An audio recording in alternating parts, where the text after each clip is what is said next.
আব্বাস মস্তানের পরিচালিত রেস সিনেমার কথা মনে আছে? যে সিনেমা দেখে মানুষ মুগ্ধ হয়েছিল, রহস্য রোম্যান্সে ভরা সিনেমা। এই সিনেমার নায়ক ছিলেন সাইফ আলি খান। কিন্তু প্রথমে এই সিনেমায় সাইফ আলি খান হিরো ছিল না। আজ বলবো সেই গল্প, কে ছিলেন এই সিনেমার প্রথম চয়েস। হ্যাঁ, পরিচালক আব্বাস মস্তান এই সিনেমার জন্য প্রথমে হিরো হিসেবে অক্ষয় কুমারকে নিয়েছিলেন এবং অক্ষয় খান্নার ভিলেনের চরিত্রে নিয়েছিলেন সাইফ আলি খানকে। কিন্তু সাইফ আলি খান এই নেগেটিভ চরিত্র করতে তিনি একটু ভয় পেয়েছিলেন। তার কারণ সাইফ আলি খান এবং অক্ষয় কুমারের জুটি ছিল হিট জুটি। তার বড় উদাহরণ मैं खिलाड़ी तू अनाड़ी।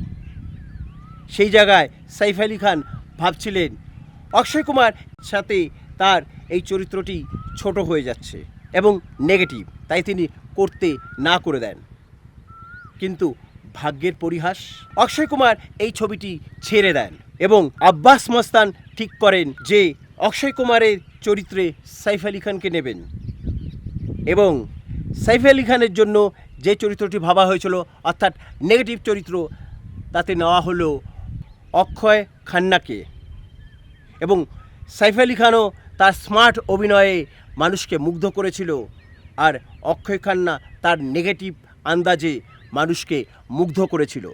সেই বছরে এই সিনেমার প্রত্যেকটা গান বিভিন্ন অনুষ্ঠান ডিস্কে বাজে এবং মানুষের মুখে মুখে এই গান শুনতে পাওয়া যায়।